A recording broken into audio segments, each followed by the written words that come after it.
Last week, we donned masks and found ourselves on the wrong side of the law.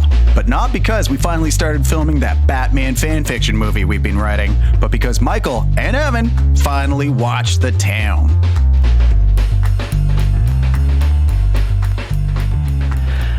Welcome back to How Did You Miss This? The podcast where we watch old movies some of us missed the first time around and talk about if they should have stayed missed. I'm Evan Hickey, and with me as always are Michael Hansen and Krista Shane. And this week we watched the 2010 heist movie, The Town. I missed this movie because I had absolutely no interest in watching a Ben Affleck heist movie in 2010. Michael, why did you miss this movie? I honestly don't think I even knew about it when it came out. I have no recollection of it coming out. I've seen a few pictures of it since pop up on Netflix, but otherwise I had no impression of this whatsoever.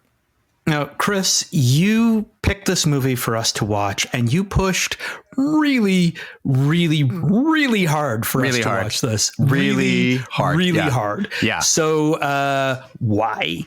Yeah, I saw this movie shortly after it came out, and I remember kind of being blown away by it. For me, this is up there with Heat. We're going to talk about it, and I don't know that it reaches the same pinnacle as Heat. Of course, you're talking about Heat with Sandra Bullock and Melissa McCarthy. Yeah, exactly. It's almost on par with most Melissa McCarthy movies. So for me, this was like one of those scenes or movies where those action scenes just are like blow away good, like so good. So I was shocked when I saw that both of you hadn't seen this movie, and I just had to push it up to the top of our list so that we'd take a look and figure out whether it was actually good or whether I just have a certain thing for Ben Affleck with his towny accent. I mean, he does, spoiler alert, he does some crazy chin-ups showing us his pre-Batman physique, which is, I think, better than his Batman physique. This is pre-sad dad Ben Affleck, definitely.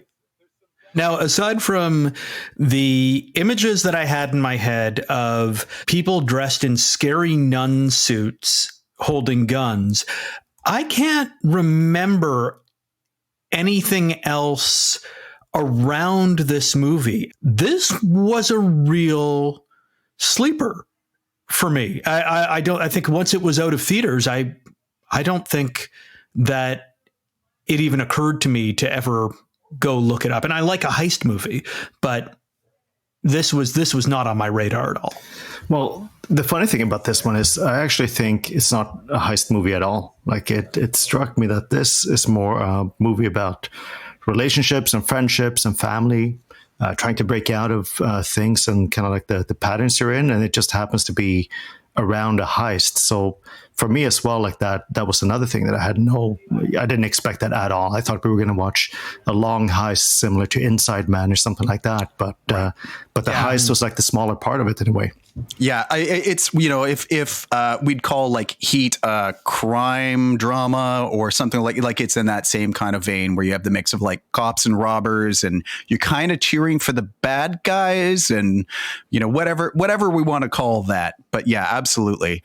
I think maybe we want to give a little bit of background on the movie because to your point, Evan, this was a little bit of a sleeper. So when it came out in 2010, it had a pretty good showing at the box office. So this movie cost $37 million to make, made a worldwide box office of $154 million. So like great return, good payoff. But like to your point, it's not like a $1 billion movie or hundreds of millions of dollar movie. It got great reviews. Roger Ebert gave it 3 out of 4. Richard Roper gave it an A+. When you go back and look at the reviews, right now it's got a 92% on Rotten Tomatoes with a lot of those, reviewers giving it great reviews. But yeah, I think there's a lot of people who missed on it, slept on it somehow. Yeah, this came out the same day in 2010 as Easy A with Emma Stone. You've got M. Night Shyamalan's Devil. Catfish came out that weekend. And of course, the thing that crushed at the box office that weekend, Werner Herzog's Cave of Forgotten Dreams. I was at the movies that weekend. I saw Easy A the opening weekend on a date. So again, I was there, and the town left zero impression on me in terms of like, oh, I should go next week, or we should really check this out. I'm not entirely sure why, because there are some extraordinary performances in this film, and Jeremy Renner was actually nominated for Best Supporting Oscar. You know, this is Affleck's second feature that he directed. So this is, you know, to sort of place it in the oeuvre, you know, after Gone Baby Gone and before Argo. He co-wrote the screenplay. One of the things that I found out in researching this film was that he actually wasn't slated to direct it, that he was actually brought on to direct, asked to direct it by Warner Brothers after the original director left. So this was a bit of a surprise all around. He had already done the co-written the screenplay, which was based on a book, Chuck Hogan's novel Prince of Thieves. So sort of loosely based on a true story, quote unquote. But it was a bit of a shock that he ended up directing this along with acting and co-writing. Yeah, I mean, I think it definitely carries through that, you know, you can see the trajectory of the movies he's making. And I think maybe the gap here between Gone Baby Gone to this is just like, this doesn't have the, you know, surprise twist or whatever that you have in some of those other movies, which maybe generate a little more buzz or whatever. But, you know, Gone Baby Gone wasn't the hugest movie. Argo was more successful, but, you know, again, that wasn't another blockbuster kind of movie, but I think it's kind of on that stair step up for him, right? Mm-hmm. And actually, the wild thing about this to me is that the original cut that Affleck did on this was 4 hours long. And you know what? I think I'd watch that. Yeah. I mean, it's not like, you know, not Snyder cut sort of thing, but like, yeah, I'd watch 4 hours of The Town. Well, there's two alternate cuts to this because the original runs in at just over 2 hours. There's two alternate cuts to this, one with a different ending and one with just a bunch of extra stuff that get up towards 3 hours. But before we talk about all the goodness and direction and whatever, let me check in, because let me ask each of you, now that you've actually watched this movie, Michael, what did you think? Should people go back and watch this? Is there somebody who you'd have in mind for who this might be good for, or who shouldn't watch this? So I think definitely it's worth watching. If it's one of those where you're looking for something on a Friday night, I would say do it. I'm probably going to be the standout person to say I wouldn't put it at the top of my list. It's not going to leave that type of impression, but we really enjoyed it. We watched it as a family. My wife and I and our 16-year-old, and we all enjoyed it. So from that perspective, totally worth watching. And I hadn't thought about it until what you said now, that actually as a long form story, I'm just now starting to think about just what it could have been. That would be a very interesting one to watch, like a miniseries. Evan, how about you? What do you think now that you've seen it? I mean, I watched this in my seat on a plane off of my phone. I did not watch it with my wife or 8-year-old son. I thought that was going to turn into a Dr. Seuss poem or something for a second there. On my phone, all alone in the zone, with a scone, on a plane, on a train, in the rain.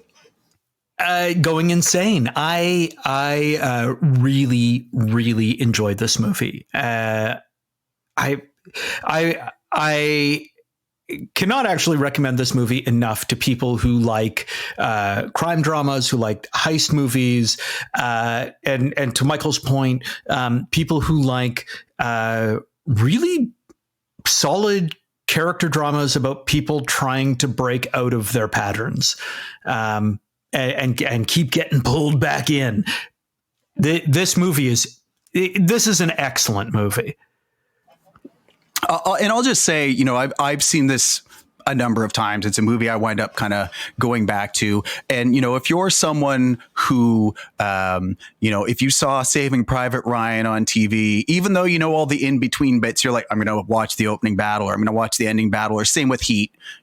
There's just certain scenes that even if you've seen this a number of times, kind of the gist. There's just something that's right about the pacing here, where it's kind of this constant roller coaster ride where you never feel like it slows down. And then it's just accentuated by these excellent, robbery scenes that just kind of like are really like high paced, great action. So if it was on TV, not that anybody really watches TV anymore, but this would have been one of those things where you'd be like, oh, this is on. Okay, yeah, I'll hang out for 20 minutes while I watch this scene. And like, I think that keeps up even long after you know what the story is and who the characters are. Like there's just that sense of energy or whatever in some of those action sequences that are worth carrying on. Okay, cool. So it sounds like we've got all three of us saying that this is a movie that we shouldn't have missed. So, if this is something you're looking for on a movie night, don't hesitate. Worth a watch, especially if you're a crime, drama, heist movie, people, character development kind of people. Go watch it. Time for a quick break. On the other side of the break, we're really going to get into it.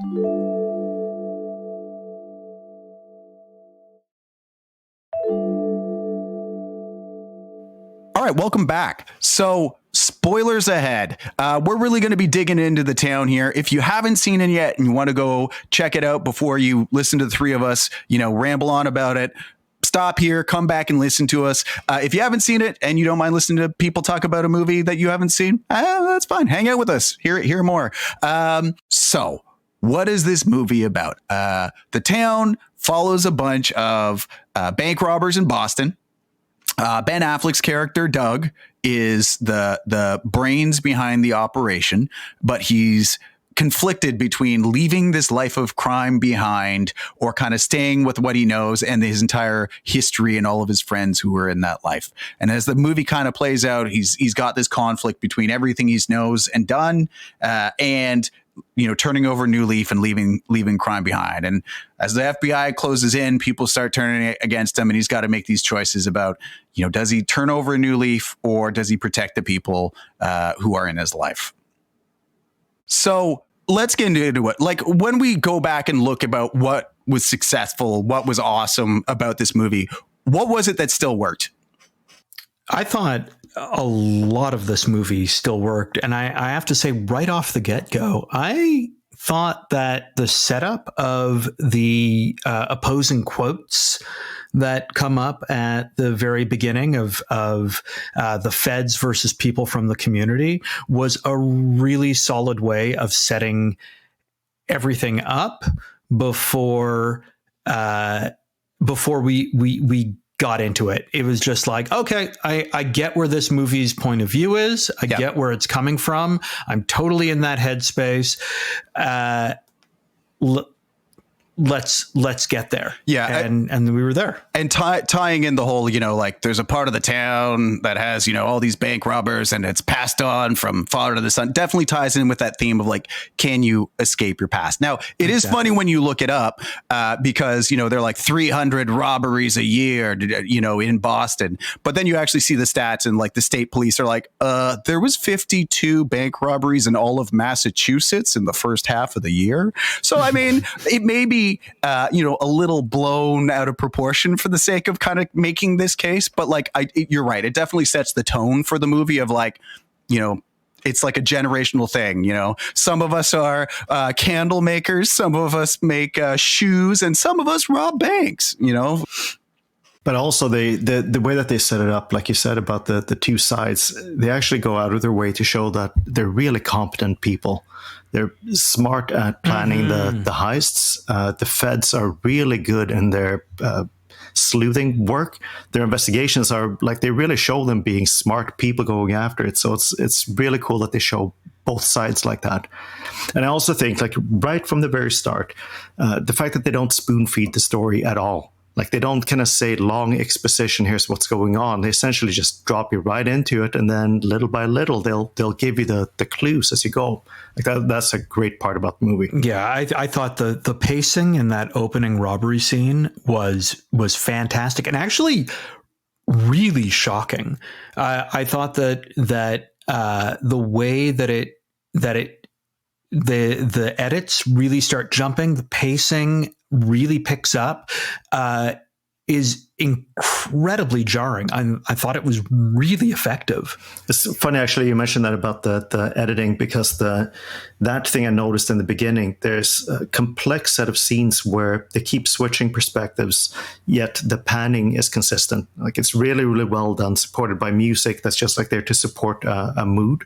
And so technically, I think it is just really, really well done, the entire thing. Yeah, I totally agree, and I think the way that the action sequences are both edited and directed is a real credit to both, Ben Affleck and the editing done in this movie.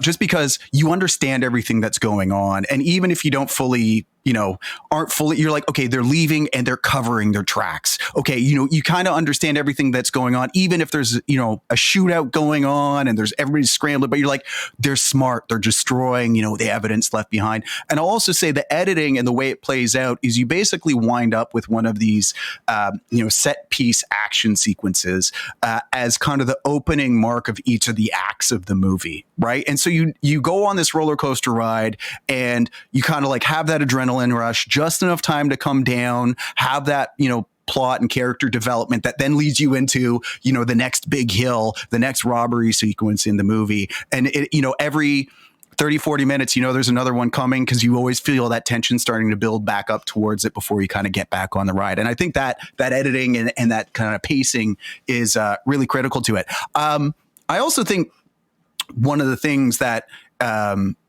it helps do is, like Michael was saying, is like not spoon feeding you who is who. You hear about some of these characters who, like Doug's dad or, some of these other people. And like, there's a lot of threads that are left kind of like hanging out there throughout the movie. And then they gradually kind of like bring it into you as you go on. Like, what's going on with his mom? What's going on with his dad? Who are these characters who are just kind of introduced? And then, the pacing keeps up. You're like, okay, I guess maybe I'll find out later. Sorry, go ahead, Chris. No, I was just going to say, and I think one of the questions then is, I think one of the real heavyweights of this movie too is some of the actors in this movie who are some of those, threads that we connect into. Wow. Amazing. From Canadian Victor Garber as the bank manager in that first scene who gets smoked in the face with a rifle. Chris Cooper as Doug's dad. Yep. Pete Postlethwaite,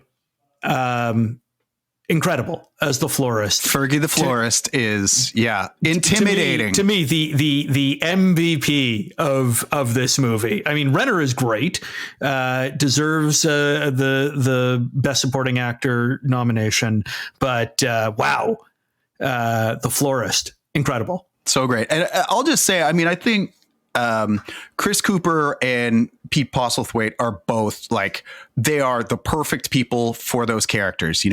Chris Cooper as the dad who, is like, well, it's our history. It's what we do. I'm in prison.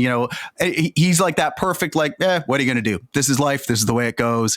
But I'll just say, like, Jeremy Renner is about as good as you could hope for, the hot-headed gem. Like, he is just perfect. And like the way he plays it is perfect, because I think one of my favorite bits in there is after they go, beat the heck out of those guys who were intimidating Claire, played by Rebecca Hall, who's also great in this movie. They're driving back in the car and Doug's all pissed off. He's like, Ben Affleck's character is all pissed off. He's like, hey, you can't be out here just killing guys. And Jeremy Renner's answer is just like, well, you brought me. Yeah, so absolutely. I think the acting is definitely, like, throughout the whole movie, a definite strength. Yeah, like I was really impressed with everything to do with the production design, from practical effects to how they actually did the clothes and the sets. It was so believable. the practical effects with the driving, the crashes, the gunshots. Like, I think this is why it's aged so well. You could probably watch this 10 years from now and still think that it's like you could pick it up. Nothing's going to seem weird about it. And also the John Hamm's really poorly fit sagging FBI clothes and all the interior from the bad wallpaper to furniture. It was just like, I thought that was almost like a character on its own. Yeah. So Boston is a character on its own. Charleston is a character on its own. Ooh, there it is. I thought we were going to make the whole episode without doing the accent, but we didn't make it the whole way through. You're welcome. You're welcome. So, yeah, I mean, I think there's a lot of strengths to this movie. I mean, that's why we all said this is something that's worth going back to watch. But I think one of the things that is a strength about this movie, we called out the editing, the pacing, I think this also works a little bit against it, right? Like they managed to get it down to 2 very tight hours that definitely carries you through that movie start to finish. I think there's maybe some downsides there though, too, to keeping the movie, down in runtime, which probably makes a lot of sense commercially or whatever, but maybe holds the movie back. What do you guys think about that? I think like Chris Cooper is a criminally underdeveloped character. Like they could have done so much more with him to really explain some of the decisions that he had to make. They hint at it, you go through it very quickly, but essentially to show that, maybe Ben Affleck would have done the same thing. I also think that they could have gone a lot more into really talking about the female characters, all 2 of them, because they are also crazy underrepresented here. That's to 100%. say the choices that he is so upset about what his mom went through. They don't have enough time, or they don't go through explaining that he's essentially doing the exact same thing to Blake Lively. It's like, oh, I want to change my life, but you can't come with me. There's a lot more things that they could have gone into there. I think maybe because of the writing, but maybe because of just keeping it short. I think that you're absolutely right, Michael, and that was one of my big complaints was that it did feel that the female characters, and particularly Blake Lively's character, Krista, who is Jeremy Renner's sister. There's that question of whether or not the kid that she has is Ben Affleck's kid or not. And they had hooked up in the past, and, she still holds a flame for him. But that's where the movie fell down just a little bit for me. There was also, unfortunately, like 0 chemistry between Blake Lively and Ben Affleck. Yeah. Which is really too bad because she does a really good job. Yeah, she really leans into the townie in this. Oh boy, does she ever. Yeah. Does she ever? And I would have really liked to have seen the 4-hour version or the mini series of The Town and really dug deeper into that, because she's such a pivotal character in terms of ruining everything for these guys, and the heist going wrong because of her tip to the FBI. It just didn't quite feel like we had spent enough time with her. I'll say I think I have that problem too a little bit with the relationship between Doug and Claire, and I don't know if it's a byproduct of because the editing, I couldn't really tell how long had passed. Like, I don't know if it was a week or a month or what amount of time this movie plays out over, just because, it's these constant quick scenes. And because it kind of bounces quickly back and forth between this conflict that Doug has about leaving his past behind, but, a hopeful future, and then getting ready for the next heist. It ping pongs so quickly that you're like, I don't know, is it June? Is it July? When is it now? And one of the things I find hard to kind of fully get into is how quickly that relationship between Doug and Claire kind of develops. And I don't think she gets a full chance to develop her character either. One of the things I'll also say too is because of that pacing, there's a lot of revelations that happen later in the movie, right? Where it's like, oh, okay, Doug grew up with Jem's family. Oh, okay. Well, I find that 3/4 of the way through, and Jem killed a guy to protect Doug, and it's like Doug didn't know that already. We have some revelations about the florist actually being the one who got Doug's mom hooked on heroin or whatever, and strung out because his dad wouldn't do a job. And there's something for me about that where the pacing kind of kept me going. But Doug is such a thoughtful, thorough, pre-planned, kind of knows all the ins and outs, what the gun the guy's carrying is, how he wears his boots and whatever.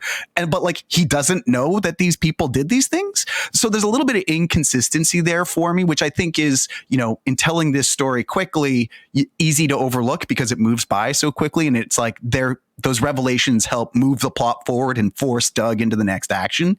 But for me, feels a little bit unrealistic to who Doug is, this thoughtful, all-knowing, or so thoroughly prepared person, right?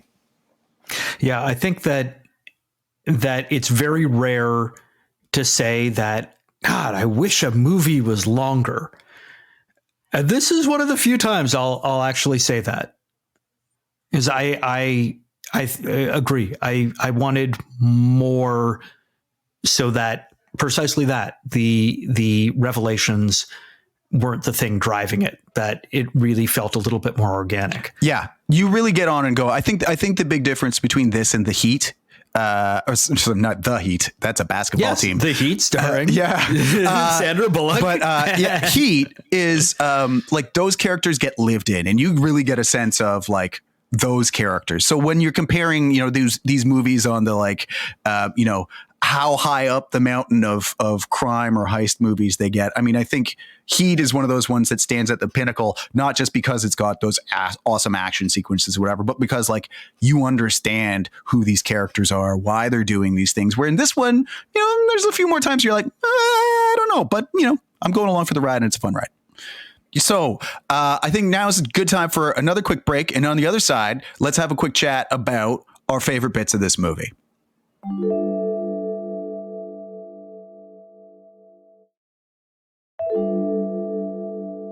Okay, so we're back.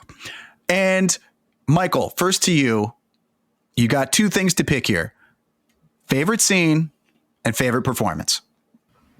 Okay, so for me, easily the first scene. The original heist, I think, is just so incredibly well choreographed. It's tempting to say the final Fenwick Park one, but the first one just sets up the movie so well. And like we mentioned before, it introduces so many things early without a lot of needless exposition. And it's just brilliant. For best performance, I'm going to go a little bit with you guys, but a little bit different. I actually think that Jeremy Renner is the best. It's just so believable for what the character is. And I would say that John Hamm is a close second because he sticks to his thing so well. He really believes in what he does. Great work. The confrontation with Ben Affleck's character is really, really well acted. But I think Jeremy Renner still has the most believable character. He's got his code. Whether you like it or not, there's still a code. So that, I think, is just he really is critical to this. Evan, how about yourself? Best scene, best performance.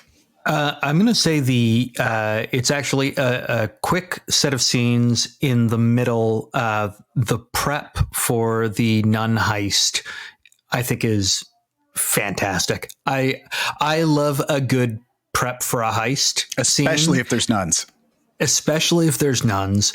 And that was a great setup for a nun heist. I mean, what can I say? Close second, Ben, Jeremy, and Rebecca at the cafe, or with Doug, Jem, the lunch and scene Claire where they run into each other. Yeah.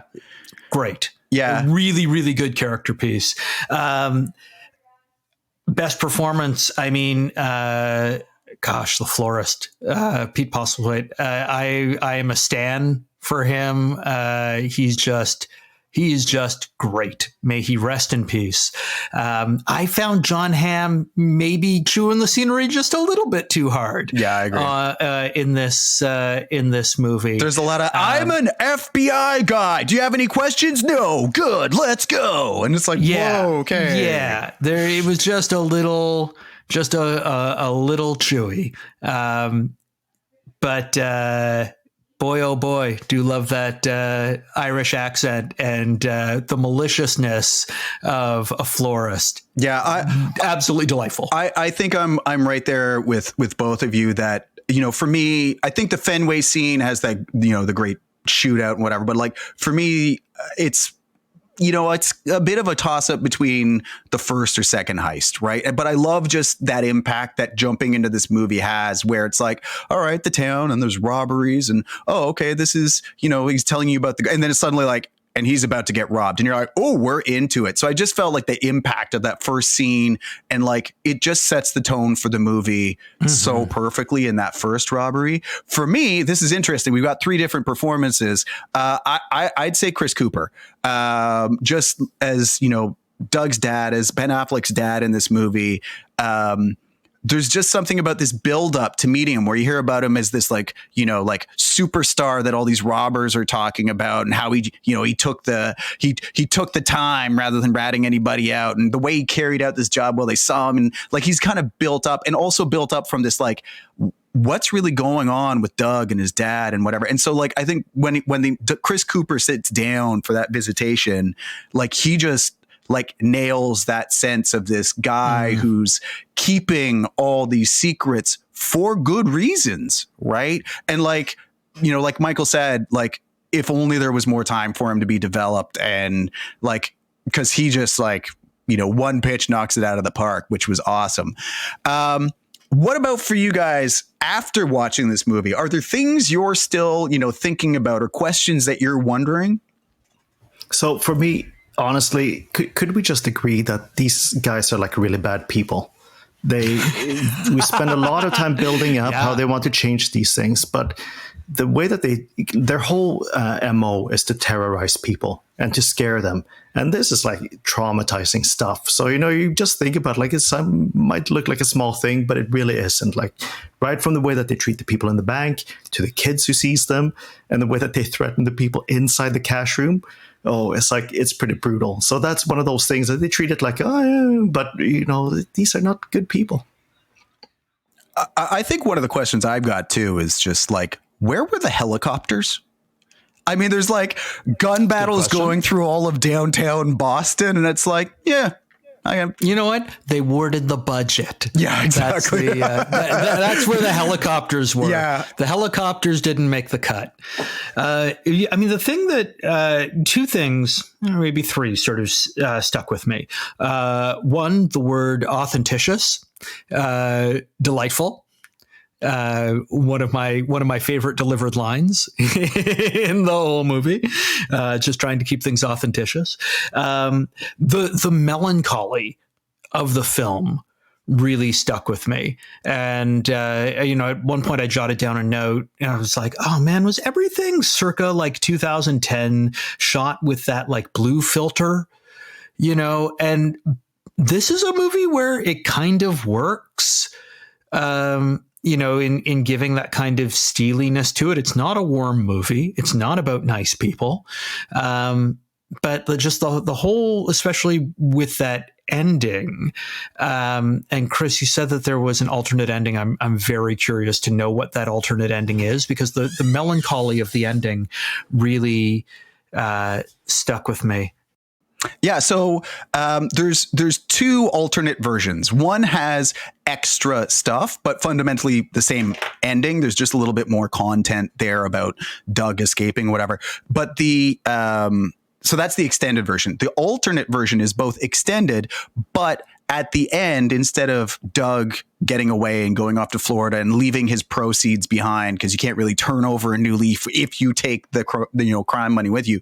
At the end, what actually happens is the florist has hired the guys who Doug and Jem went and beat up because they were harassing Claire, and Jem shoots the guy in the knees or whatever. The florist hires them in case there's a double cross. And so as Doug's going to escape, he's actually, walking to a location of his car or whatever, runs into those guys and basically, they back and forth, and then Doug gets killed. So Doug dies in the alternate ending. And so I think one of the questions that, I think you nailed it, Evan, like there's a melancholy sense about the way the movie looks. Also, this is a movie about like, can you escape your past. That's what Doug is trying to do for like 3/4 of this movie. You know, there's that whole thing in the beginning about like, you know, this was my Eskimo or whatever who helped me escape the cold and whatever. And, you know, Doug's looking for that person. Is that Claire? Can he escape his past? Do you think ultimately this is a movie that believes you can escape your past? I think this is fundamentally a movie that doesn't think you can escape your past, that you are who you are. That's I think that in my worst Boston accent. I think that's the thesis of this movie. I disagree. I think this movie is saying there's a lot of people that walk around and they believe that they can never change, right? Like there's that thing that they say people get up every day, tell themselves they're going to change their lives, but they never do. But why don't you do it with me? It's kind of like, I think it is a movie about yourself impose these things. So that whole thing, the conflict about being born into expectations and circumstances versus breaking out of that, like Jeremy Renner says, but you grew up here, like same rules as I did. The idea that, you know, we're all like, so I think it actually is a movie that says, that's what people think, but there's this idea that you can break out. But in this case, in order to break out, it basically takes everyone you know and love either being in jail or killed for you to do that. And what I love is like at the end of the day, they don't end up together at the end of the movie. Like I think that is brilliant. If they had changed that, it just would have gone.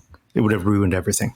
Well, I wonder. So to your point, Michael, I wonder if the moral of the story, if you rob banks, kids can play hockey. I wonder if that sort of very much supports your point then, in that he's somehow, well, he kind of can never escape himself. Maybe, I mean, who knows what he's going to end up doing in Florida till the end of his days, but he has ultimately somehow, in giving this money to Claire, given these kids a chance maybe to